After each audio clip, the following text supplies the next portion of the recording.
Bienvenue à cette édition de À télécharger. Je suis votre hôte Dave Richardson et c'est le vendredi de l'emploi. Alors, nous accueillons l'économiste canadien qui a travaillé le plus fort cette semaine, Éric Lasselle, économiste en chef chez RBC Gestion mondiale d'actifs. Éric, bienvenue. Merci Dave. Et vous savez quoi, Éric, je dois être en train de vous rejoindre. Je crois que j'ai déjà travaillé 80 ou 90 heures cette semaine. Je sais enfin ce que c'est que d'être à votre place. Bon, je parie que vous en avez travaillé 120. Dave, avez-vous, comme moi, déménagé temporairement sur la côte ouest pour grappiller ces 3 heures supplémentaires? C'est ce que j'ai fait. Je suis actuellement à Victoria. Ah, très bien. Vous avez l'air en pleine forme pour un vendredi à 7 heures du matin. Et c'est une chemise rouge que je vois là? Moi aussi, je porte du rouge. Oui, je porte une chemise rouge. Vous le mentionnez par souci de patriotisme, c'est ça?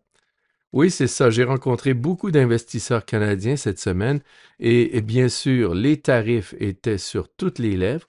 On y reviendra. Nous avons fait une émission vendredi dernier. Vous avez fait un travail d'analyse remarquable. Et puis, on a vu comment les choses ont évolué au cours de la semaine. Mais venons-en au rapport sur l'emploi. Commençons par le Canada, puisqu'on parle de patriotisme. Nous sommes préoccupés par le Canada et par les nombreuses nouvelles négatives concernant l'économie. Et une fois que l'on commence à réduire les taux et que l'on a traversé une période économique plutôt lente, ce que l'on aime voir, c'est la création d'emplois. Nous recevons ce matin le rapport sur l'emploi au Canada. Comment est-il? Il est bon, en effet, 76 000 nouveaux emplois ont été créés, ce qui est bien supérieur au consensus. Vous avez fait le commentaire important, et j'y reviendrai dans un instant, mais l'embauche avait été très forte au cours des 2 mois précédents. 91 000 avaient été créés le mois précédent et 44 000 le mois d'avant. Ce sont des chiffres importants. Les chiffres deviennent un peu plus flous avec la question de la croissance démographique. Elle a été rapide et peut-être qu'elle ralentit maintenant, ce qui rend un peu plus difficile la recherche de la normalité. Mais je pense que quelle que soit la manière dont on les découpe, il s'agit de 3 bons mois. Et il ne faut pas oublier que la préoccupation économique au Canada a été celle de trop de faiblesse, pas trop forte comme aux États-Unis, où l'on craint davantage la surchauffe. Ici, il s'agit d'un problème de sous-chauffe. Il n'y a pas si longtemps, le Canada affichait un taux de chômage de 6,9%, ce qui n'est pas très bon. Nous apprécions ces bons chiffres de l'emploi, c'est globalement utile. Évidemment, il faut toujours nuancer. Est-ce que cela change la position de la Banque du Canada qui cherche à amener l'équilibre dans l'économie? Ces quelques embauches supplémentaires ont leur importance et le taux de chômage de nouveau a baissé. Il est passé à 6,6%. Ce n'est pas encore si bon que ça. On aimerait le voir aux alentours de 5% élevé, une certaine définition de la normalité pour le Canada, peut-être même 6%, mais pas 6,6 et certainement pas 6,9.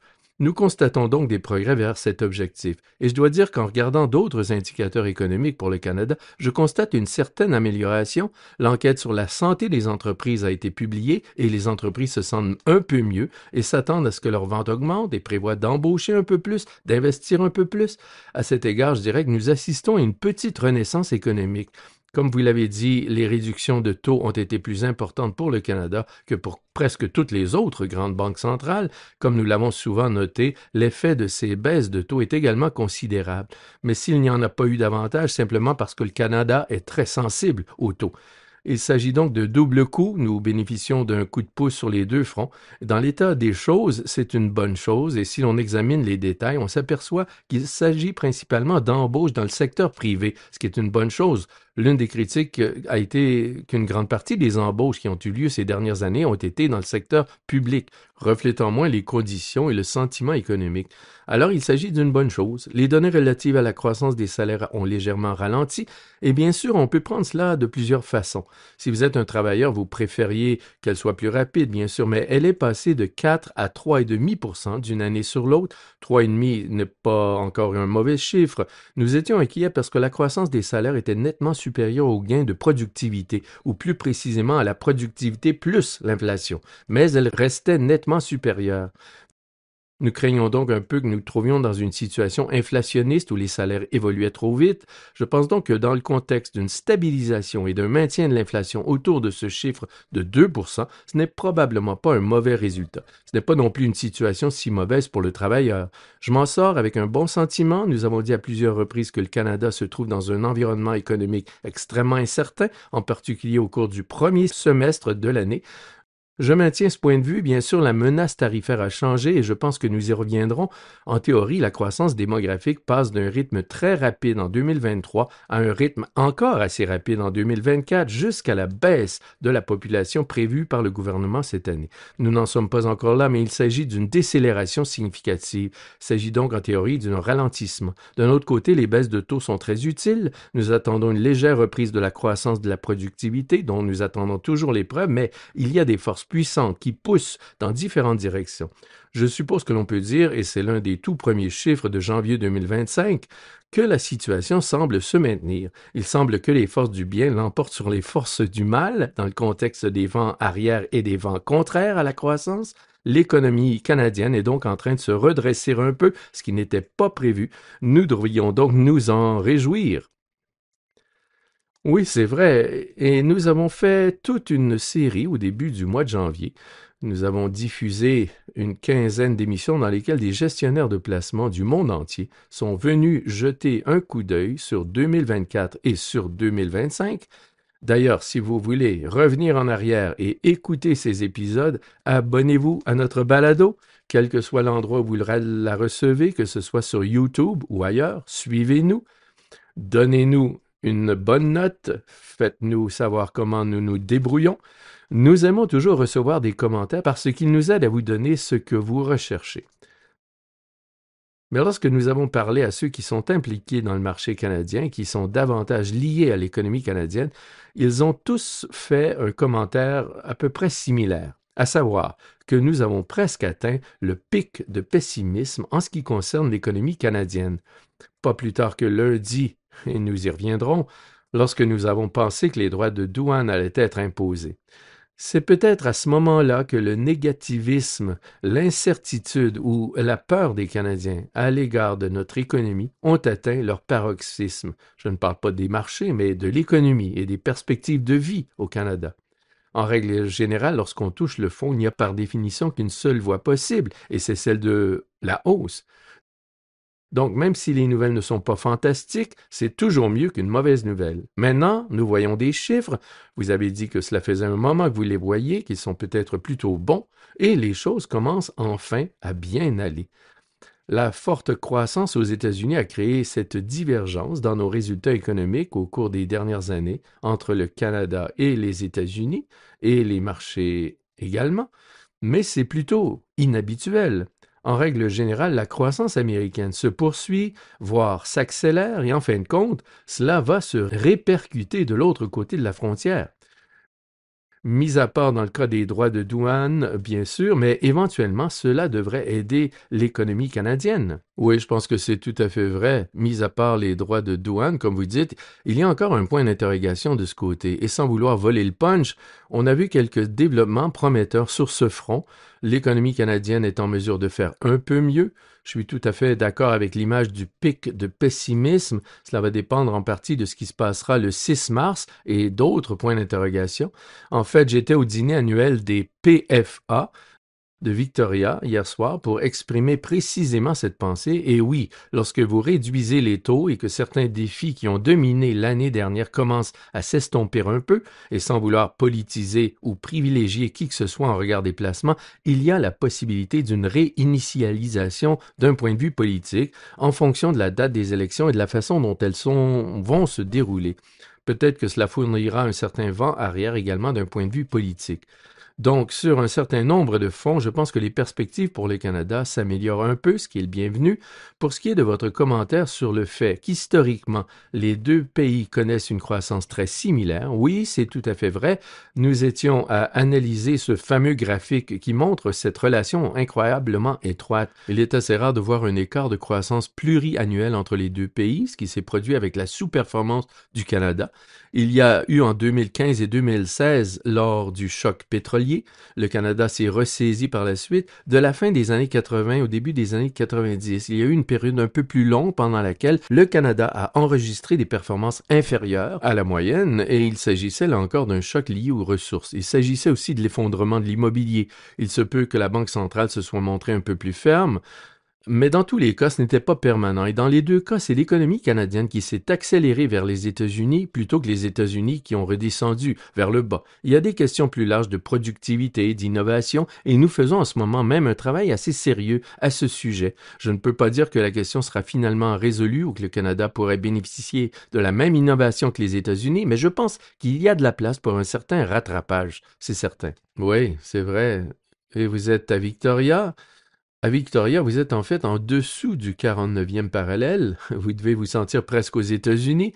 Je participais à un événement et je sais que beaucoup des gens qui y étaient sont à l'écoute, une foule formidable dans la région de Niagara hier soir, et eux se trouvent tout juste à la frontière. Et beaucoup de chefs d'entreprise qui ressentent l'air du temps et qui s'inquiètent. Nous avons parlé de cette idée, comme vous l'avez dit, du pic de pessimisme.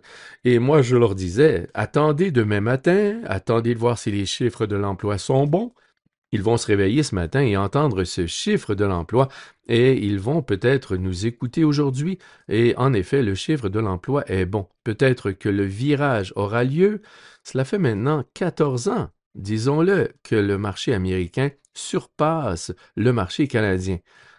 Le dollar américain s'apprécie par rapport au dollar canadien, bien sûr.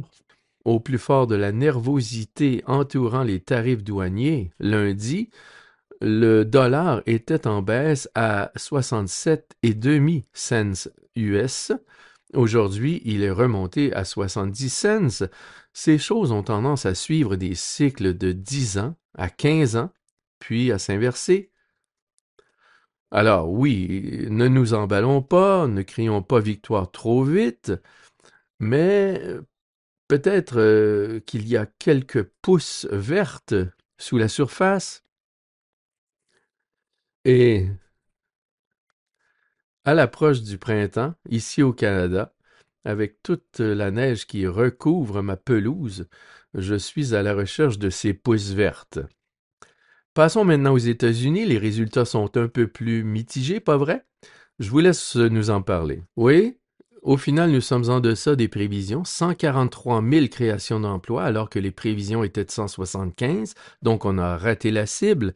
Je dirais simplement que mon interprétation très libre des chiffres de l'emploi américain dans cet environnement, qui est celui d'une économie plutôt chaude, nous espérons simplement qu'elle s'accroche à ce niveau de performance et si elle était plus chaude, cela pourrait être problématique.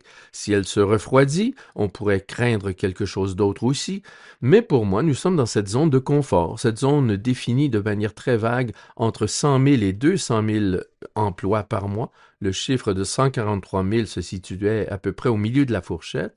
D'accord, c'est un peu moins que le consensus, mais ce n'est pas si mal quand on sait que les inquiétudes ont plutôt porté sur la surchauffe ces derniers temps. Vous vous souvenez peut-être que le mois précédent avait été un mois de création d'emplois monstres, qu'il y avait des facteurs particuliers, le timing du Black Friday, le rattrapage suite aux ouragans. Je ne pense pas qu'il s'agisse d'une tendance durable, mais c'était tout de même un peu chaud, surtout à la lumière du mois précédent, et qu'un certain recul est logique. Je suis assez satisfait de la situation dans laquelle on se trouve, mais même si le taux de chômage provient d'une enquête complètement différente et qu'on ne peut forcément déduire l'un à partir de l'autre, le taux de chômage mérite d'être surveillé et il a en fait légèrement baissé. Il est passé de 4,1 à 4,0%. Et parce que nous sommes tous un peu nerveux à propos de la surchauffe, on aurait peut-être souhaité qu'il reste à 4,1, mais on ne peut certainement pas dire qu'il y a eu trop de création d'emplois pour l'économie. On pourrait même dire que c'était un peu trop pour maintenir le taux de chômage dans les 4%. Il se situe aujourd'hui à un niveau très bas. Bien sûr, on ne peut être mécontent de la création d'emplois, ni dire que le chômage est une bonne chose, mais bien sûr, nous ne le voulons pas. Mais de manière générale, on peut penser qu'un taux de chômage de 4 à 4,5% aux États-Unis est probablement un niveau soutenable. Si l'on descend bien en dessous, on peut craindre une accélération de l'inflation et l'apparition d'autres problèmes. Si l'on va au-delà, bien sûr, on se retrouve avec des chômeurs en grand nombre et ce n'est pas souhaitable. Les révisions sont cependant en hausse par rapport au mois précédent et les salaires sont un peu plus élevés. C'est exact. Encore une fois, même si la création d'emplois a été un peu plus faible, je dirais que tout le reste a penché un peu dans la direction opposée, c'est-à-dire une croissance des salaires un peu plus forte.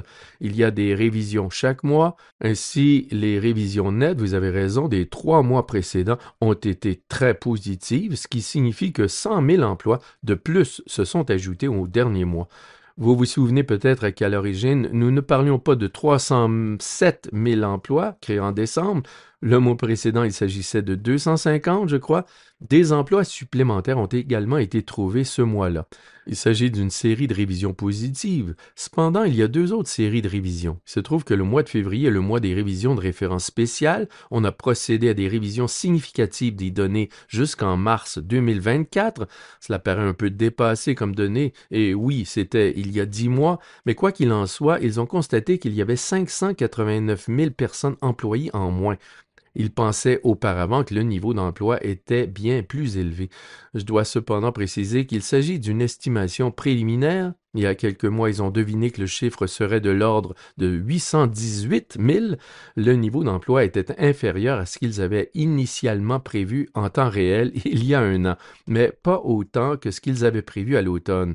On peut donc en tirer que ce que l'on veut. De même, et cela s'applique aux données jusqu'au mois dernier, donc aux données de 2024, ils revisitent les données antérieures en allant vraiment dans les détails. Ils font correspondre les données de l'impôt sur le revenu avec les données salariales qui en découlent. Il y a un décalage, bien sûr, car tout le monde déclare son impôt sur le revenu en avril et les données ne sont donc pas les plus récentes, mais les données les plus récentes concernent la révision des estimations démographiques. Il s'agit là d'un événement majeur car la croissance de la population américaine, nous le savons maintenant, a été nettement plus rapide que les données officielles. On ne tenait pas compte des résidents sans papier qui traversaient la frontière sud des États-Unis. Des travaux ont été menés à cet effet et ont révélé que la population américaine est supérieure de 2,9 millions de personnes à ce que l'on pensait auparavant. Là encore, tout le monde le savait, il s'agissait d'un recensement dont les estimations étaient auparavant très prudentes. Ils l'ont également intégré. Mais en bout de ligne, le taux de chômage est le taux de chômage et c'est ce que nous regardons. Après révision, le taux de chômage est toujours de 4,0%, ce qui est sain, et se situe dans la partie inférieure de la fourchette. La population est plus importante, la création d'emplois est plus faible, mais en fin de compte, le résultat est là. Nous n'avons pas été induits en erreur de manière significative quant à la question de savoir si l'économie est tendue ou non. Elle est plutôt sur les rails en ce moment pour les États-Unis. Oui, rien de grave, ils se sont juste trompés de l'équivalent de la ville de Toronto. Oui, c'est vrai, c'est ce qu'on pourrait dire. Bien sûr, on estime qu'au Canada, la population de résidents sans papier pourrait atteindre 3/4 de million de personnes. Une erreur de l'équivalent d'une ville de la taille d'Ottawa, quelque chose comme ça. Le Canada n'est donc pas négligeable. Autre chose, Dave, je sais que nous devons aller au-delà des chiffres de l'emploi, peut-être, mais les incendies à Los Angeles, nous avons été tellement distraits par les tarifs douaniers et d'autres choses que nous n'avons pas déployé les efforts que nous faisons normalement pour faire le tri dans tout cela. Mais je peux vous dire que nous publions tardivement une petite note à ce sujet dans notre macro-mémo qui sera publié la semaine prochaine. Mais le BLS a dit explicitement qu'il ne voyait pas de déviation significative de l'emploi suite aux incendies. C'est notre conclusion. Il est certain que les implications en matière de coûts d'assurance seront considérables, de même que les implications en matière de richesse personnelle, dans la mesure où de nombreuses personnes n'avaient pas d'assurance complète pour leur maison, toutes sortes de tragédies personnelles. Mais en fin de compte, nous ne pensons pas que cela ait autant affecté la production économique de Los Angeles que, par exemple, les ouragans en Floride, en Georgie, en Caroline du Nord et du Sud l'automne dernier. Il semble que ce soit le cas sur le marché du travail, c'est-à-dire que la plupart des gens, même à Los Angeles, ont pu continuer à travailler pendant les incendies et beaucoup d'emplois à haute productivité, des cols blancs, où l'on pouvait travailler de chez soi, de son bureau ou de l'endroit où l'on avait besoin de travailler, indépendamment de ce qui se passait. Oui, c'est vrai. Et le résultat économique général d'une catastrophe naturelle, c'est qu'il y a un événement négatif, mais que l'argent finit par affluer et que l'activité reprend. Je l'ai mentionné parce que je parlais à un homme qui possède plusieurs propriétés en Floride et qui m'a dit qu'après les ouragans de cette année, l'activité est complètement folle avec la reconstruction et toutes les activités liées au nettoyage qui sont en cours. Mais la Californie va passer par là, c'est généralement ce qui se passe, n'est-ce pas? Oui, c'est exact. C'est l'un des effets pervers. Les catastrophes naturelles sont positives pour le PIB à long terme. Il faut construire des maisons. Le PIB se moque de savoir ce qui a été détruit avant. Il s'agit donc d'un effet positif subtil à long terme. À court terme, la production chute pendant l'événement et immédiatement après, avant de revenir à des niveaux plus normaux peu de temps après. Cela fait partie des flux et reflux de la masse salariale dont nous parlions l'année dernière dans le contexte des ouragans. Il semble que l'événement n'ait pas été suffisamment important pour avoir une portée nationale sur le marché du travail. Ouais. Revenons à la semaine dernière et à la façon dont les tarifs douaniers ont été annoncés, à leur progression tout au long du week-end jusqu'au lundi, où ils ont été retirés après quelques promesses faites par les gouvernements canadiens et mexicains. Mais ils n'ont été repoussés que de 30 jours. Alors maintenant, il y a encore de quoi s'inquiéter.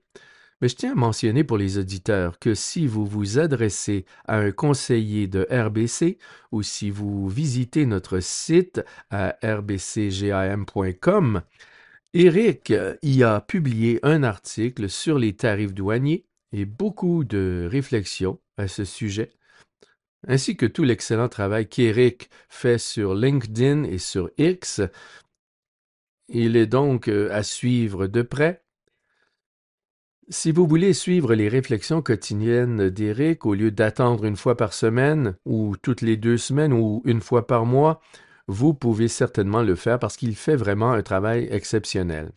Alors, une semaine plus tard, je pense qu'il s'est écoulé presque exactement une semaine depuis le moment où nous avons enregistré nos réflexions sur les tarifs, vendredi dernier. Quand on revient sur la semaine et sur la façon dont les choses ont évolué, y a-t-il quelque chose de différent de ce à quoi vous vous attendiez ou les choses se sont-elles déroulées comme vous le pensiez?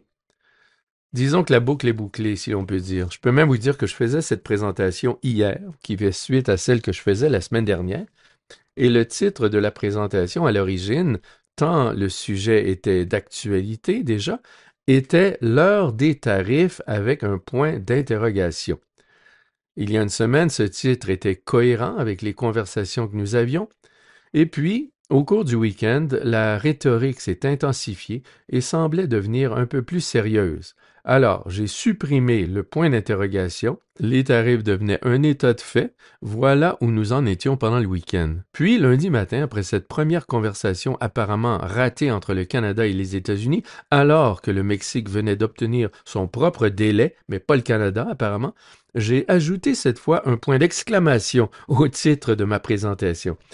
Puis, bien sûr, une deuxième conversation a eu lieu plus tard dans la journée, le lundi, et a réussi à obtenir le même report des droits de douane que celui obtenu par le Mexique. Nous sommes revenus à l'heure des droits de douane avec un point d'interrogation. On a fait le tour. Il est certain que j'ai ressenti les mêmes émotions que tout le monde, que j'ai été parfois très nerveux, très inquiet et parfois un peu moins. Je pense que le danger actuel est que nous sommes un peu trop désinvoltes, un peu trop confiants dans le fait que nous avons tout compris. La menace de tarif a été faite et maintenant on sait qu'ils seront retardés. Je dirais que depuis le début, nous sommes d'avis que le scénario le plus probable à moyen terme, si l'on se projette dans un an, est qu'il y aura probablement des tarifs ciblés plus petits appliqués au Canada et à un certain nombre d'autres pays. Il ne faut pas sous-estimer la valeur des droits de douane, du moins d'un point de vue comptable, en tant qu'outil de revenu pour justifier ou permettre des réductions d'impôts ou pour protéger certaines industries, mais je serais très surpris que des droits de douane de 25% soient appliqués au Canada ou à de nombreux pays. C'est donc ce qui s'est passé tout au long de l'année et nous avons parfois été un peu inquiets à ce sujet, parfois un peu plus confiants. Je pense que nous sommes un peu plus confiants maintenant que nous avons eu 3 reports pour les droits de douane pour le Canada et le Mexique, du jour de l'inauguration au 1er février, puis le 4 février et maintenant dans 30 jours, c'est-à-dire le 6 mars. Cela suggère certainement qu'une bonne partie de ces droits de douane est une stratégie de négociation Et non pas que les droits de douane sont une bonne chose en soi. Si vous pensiez que les droits de douane sont excellents pour eux-mêmes, vous auriez dès le premier jour commencé à percevoir ces recettes pour aider l'économie américaine. Bien sûr, ce n'est pas ainsi que les droits de douane fonctionnent en réalité. Je pense que le comportement des États-Unis va dans ce sens, comme on l'a vu avec la Colombie. Il y a eu les menaces, puis on a fait des concessions, puis ils ont été supprimés. Tout comme les concessions sur le contrôle des frontières, le Canada et le Mexique ont obtenu ce report. Le mieux serait d'obtenir un autre report à la fin du mois de mars et qu'un accord économique soit conclu d'ici là, mais c'est assez serré. De négocier l'ACEUM, qui était un projet encore plus important, avait pris plus d'un an. Il serait assez étonnant de pouvoir conclure un accord économique complet en l'espace de 30 jours. Je ne suis donc pas totalement convaincu que des droits de douane ne seront plus à l'ordre du jour à partir du 6 mars. Il existe des scénarios dans lesquels les droits de douane importants sont appliqués pendant une brève période. Nous serions très surpris qu'ils perdurent simplement parce qu'ils sont suffisamment dommageables pour toutes les parties, ce qui n'est pas particulièrement souhaitable. Nous avons vu assez clairement ce qui intéresse Trump d'un point de vue canadien. Encore une fois, le contrôle des frontières est un élément important et les dépenses de défense en sont un autre. J'ai une liste de 8 ou 9 autres sujets qui pourraient être abordés au cours de la conversation, mais il est difficile de dire à ce stade ce qui pourrait dominer. Je pense que le Canada peut faire des concessions sur certains points. De l'argent a déjà été dépensé pour le contrôle des frontières. Le Canada peut en faire encore plus, pour être honnête, si l'on se demande s'il vaut la peine de dépasser quelques milliards de dollars pour éviter des milliards de dollars de dommages économiques. C'est le cas que l'on pense ou non s'il s'agit de dépenses la plus efficace. Il est certainement juste que le Canada n'atteint pas les objectifs de l'OTAN en matière de dépenses militaires. Il ne semble pas absurde, même du point de vue de l'intérêt canadien, de penser qu'il est possible d'augmenter ces dépenses. Je suppose que la question est de savoir jusqu'où ces conversations peuvent aller, mais je reviendrai sur le fait que je serais surpris si des droits de douane importants étaient appliqués et restaient en place. Je serais un peu surpris si nous n'avions pas en fin de compte des droits de douane moins importants, qu'il s'agisse à nouveau de l'acier, de l'aluminium ou d'autres droits de douane ciblés. De manière réaliste, nous devrions probablement nous préparer à cela. Il y a quelques dommages économiques. Si vous évitez les droits de douane de 25%, vous évitez également l'impact inflationniste. Il s'agit d'un impact gérable par opposition à complètement ingérable.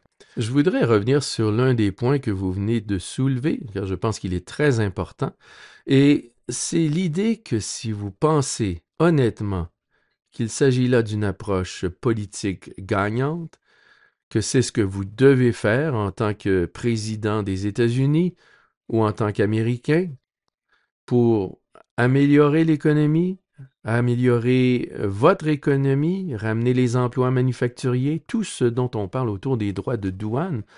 Je vous impose des droits de douane à moins que vous ne fassiez ceci. C'est la bonne chose à faire et nous allons le faire. Il y a eu un article dans le Wall Street Journal, je pense, sur la rhétorique qui, comme vous l'avez dit, a monté d'un ton au cours du week-end dernier. Les marchés se sont ouverts en Asie, ils sont en baisse de 3%. Même chose en Europe, où ils sont en baisse de 3%. Ils s'ouvrent en Amérique du Nord et ils sont en baisse de 2,5 ou 3%. Le dollar canadien est à 67 cents et demi. Trump se réveille et se dit que tout ça n'est pas si bon que ça, finalement. Cela ne reflète pas très bien sur ma présidence. Il se tourne vers le Canada et le Mexique et leur demande quelques concessions pour qu'il ait l'air victorieux.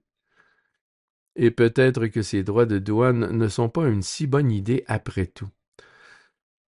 Tout cela pour dire que selon toute logique, on devrait en arriver à la même conclusion. Et c'est celle que je partage avec tous les investisseurs à qui je parle et que je rencontre chaque semaine. Parce que ce n'est pas toujours vrai, ce n'est pas toujours logique. J'entendais ce commentateur ce matin qui se demandait si Trump avait renoncé à son bluff. Il menaçait de droits de douane, et si vous ne faisiez rien, les droits de douane seraient appliqués. Mais il est passé par plusieurs scénarios dans lesquels il a dit qu'il allait le faire, puis il s'est rétracté ou a retardé son action, et finalement, c'est sa crédibilité qui s'en est trouvée entamée. Il est donc encore plus probable que quelque chose se produise. Et encore une fois, il est plus probable qu'il s'agisse d'une action ciblée, d'après vous, n'est-ce pas?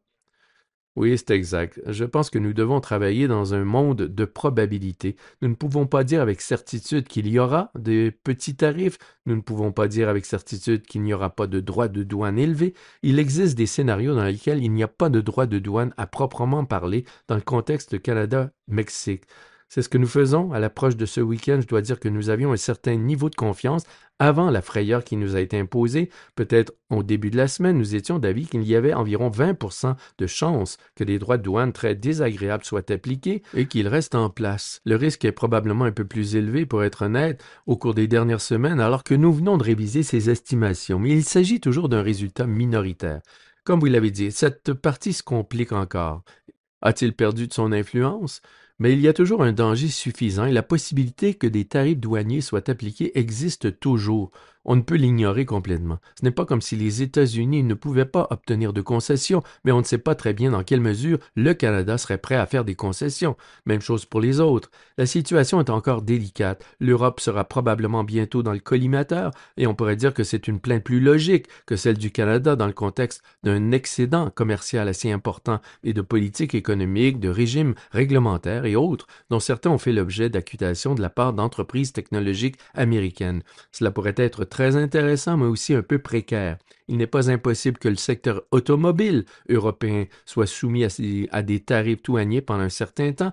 Nous ne sommes pas encore dans la zone dangereuse, mais je pense que nous devrions rester sur nos gardes et de manière réaliste, des droits de douane moins élevés sont probables et c'est ce que nous prévoyons et investissons également sur cette base.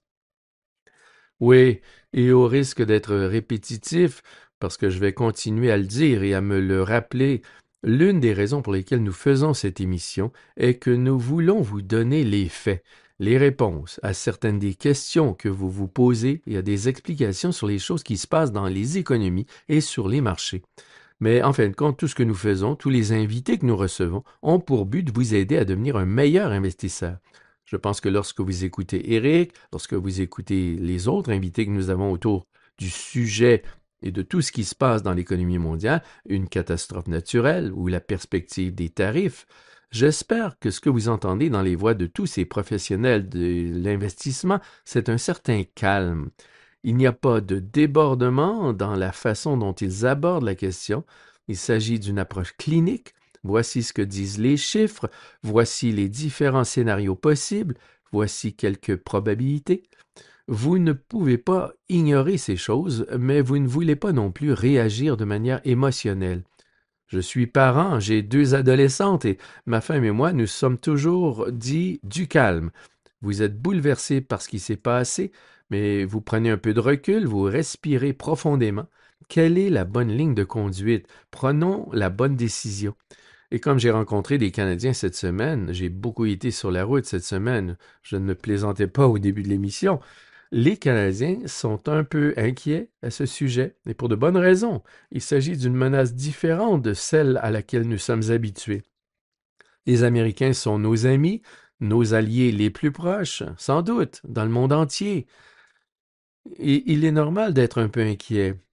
Mais pour ce qui est de votre portefeuille de placement, écoutez cette émission, écoutez les professionnels que nous recevons, écoutez ce qu'ils disent, faites appel à un bon conseiller, obtenez les bons conseils, prenez des décisions solides, non émotionnelles, mais plutôt rationnelles concernant votre portefeuille. Si vous faites cela de manière cohérente au fil du temps, avec un bon plan financier, vous réussirez à investir et une grande partie de ce bruit environnant à court terme finit par disparaître. Sur le long terme, le véritable moteur est une croissance économique constante qui stimule la croissance et la rentabilité du marché boursier. Avec une inflation faible et stable qui maintient les taux d'intérêt à un niveau permettant de générer de bons rendements à partir de votre portefeuille d'obligations, c'est vraiment ce qui compte. Oui, la situation est difficile. Il nous reste 4 ans, moins 2 semaines et 4 jours, je pense, d'une administration américaine différente, avec une approche et un style tout à fait particulier. Il sera donc important d'avoir cette force émotionnelle, de s'en tenir à de bonnes et solides décisions rationnelles, car il y aura des opportunités à saisir. Si vous laissez la peur prendre le dessus, vous allez manquer certaines des grandes opportunités qui se présenteront au cours des 4 prochaines années. Désolé pour le ton prêchi-prêcha, Éric, je sais qu'il est tôt le matin pour que vous receviez une telle diatribe de ma part, mais merci de vous être levé, merci encore pour la semaine dernière, merci encore pour tout ce que vous produisez pour nos auditeurs. Il vous suffit de contacter la personne avec laquelle vous travaillez chez RBC ou de consulter notre site Internet.